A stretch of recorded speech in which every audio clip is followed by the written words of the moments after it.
তুমি যদি একজন স্টুডেন্ট হও তাহলে এই বিজনেসটি তোমার জন্য।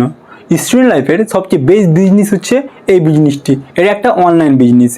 আমি অনলাইন বলতে এখানে ইউটিউব, ফেসবুক, ইনস্টাগ্রামকে বোঝানো হয়েছে। আমরা আজকে ইউটিউব, ফেসবুক, ইনস্টাগ্রামকে অনলাইন বিজনেস হিসেবে তুলে ধরবো এবং এখান থেকে কত টাকা ইনকাম হয় তোমাদেরকে লাইভ প্রুফ প্রথমেই দেখিয়ে দেবো।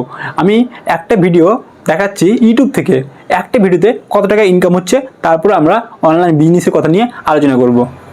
YouTube पर 1000 व्यूज का कितना पैसा मिलता है, बहुत आप लोग का मन में डाउट रहता है। ये दिखाते हैं, देखिए एक वीडियो है यहाँ पर डाला हुआ है 7 दिन पहले, 2,77,000 व्यू है। देखिए इसका अर्निंग दिखाते थे, 2,77,000 व्यू पे कितना डॉलर बना। ये देखिए 2,78,000 के करीब व्यूज है और ये देखिए कितना डॉलर बना, $120। $120 का मतलब होता है 10,000 रुपया। सिर्फ एक वीडियो से 2,80,000 व्यूज पे 10,000 रुपया बना, मतलब 1,000 का कितना होता है, खुद कैलकुलेट करो और कमेंट करके बताओ कितना हो रहा है। দেখে নিলে একটা ভিডিওর ইনকাম, এটা মাত্র 7 দিনে।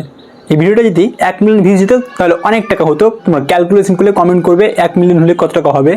80 টাকা পার ডলারে দেই, এক ডলারে 80 টাকা করে দেই। তোমরা যদি এভাবে বিজনেসটাকে বড় করতে চাও তাহলে তোমাকে একটা ইউটিউব চ্যানেল ক্রিয়েট করতে হবে, ফেসবুক চ্যানেল একটা বানাতে হবে, একটা ইনস্টাগ্রাম আইডি ক্রিয়েট করতে হবে এবং এখানে ভিডিও আপলোড করতে হবে। এগুলো তোমরা যদি কিছু জ্ঞান না থাকে তাহলে আমি তোমাদেরকে শিখিয়ে দেবো কীভাবে তোমরা ভিডিও আপলোড করবে, কীভাবে চ্যানেল ক্রিয়েট করবে, কীভাবে ভিডিও এডিটিং করবে, সব শিখিয়ে দেবো। তার জন্য তোমরা কমেন্ট করো পরের ভিডিওগুলোর জন্য। তো অবশ্যই একটা লাইক করো, সাবস্ক্রাইব করো আর তোমরা একটা বড় বিজনেসম্যান হয়ে ওঠো।